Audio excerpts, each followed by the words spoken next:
In Book 2, Aristotle begins to give us an account of human virtues. His first move is to distinguish virtues of thought and virtues of character. This is often translated as excellences of intellect and excellences of character, again to remove the strange notion of non-moral virtues. Aristotle is careful to point out that at this point, all we are after is a picture of how to live the life of human flourishing. That is, what kind of action is appropriate for the flourishing life. Once we find someone who lives this kind of life, we should pattern our own lives on theirs. We should seek to make ourselves as similar to those who live these lives of flourishing, and we do this by habituation.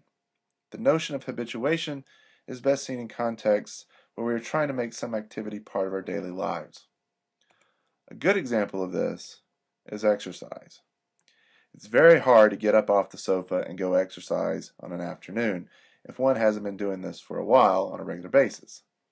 But as many of us know, when we force ourselves to go exercise day after day, week after week, at some point it just becomes habit. Then we feel weird if we don't get to exercise. This is habituation. We get to the point where we don't even consider the question of whether to exercise. We just do it. Similarly, when we find someone living a life of flourishing, we should model ourselves on this person and seek to make their virtues our own, and do so in such a way that every decision becomes habitual. Now, Aristotle believes that pleasure and pain are major motivating factors for humans. We seek what feels pleasurable and avoid what causes pain. For this reason, once we find someone whose ways we want to emulate, we should seek to find pleasure in such emulation, so that we eventually feel pleasure upon performing the actions of the flourishing person. This has to happen at a young age, however, so Aristotle advocates early training of this kind.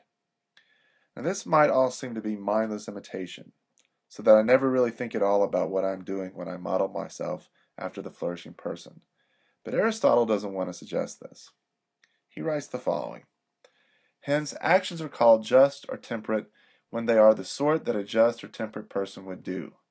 But the just and temperate person is not the one who merely does these actions, but the one who also does them in the way in which just or temperate people do them. First, he must know that he is doing virtuous actions.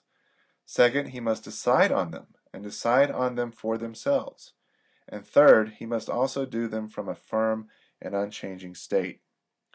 Therefore, emulating the virtuous person involves knowing why one is doing what one is doing.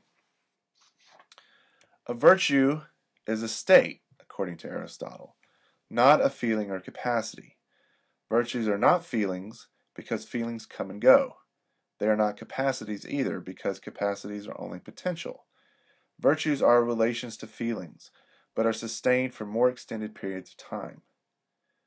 What do we mean when we say that virtues are relations to feelings?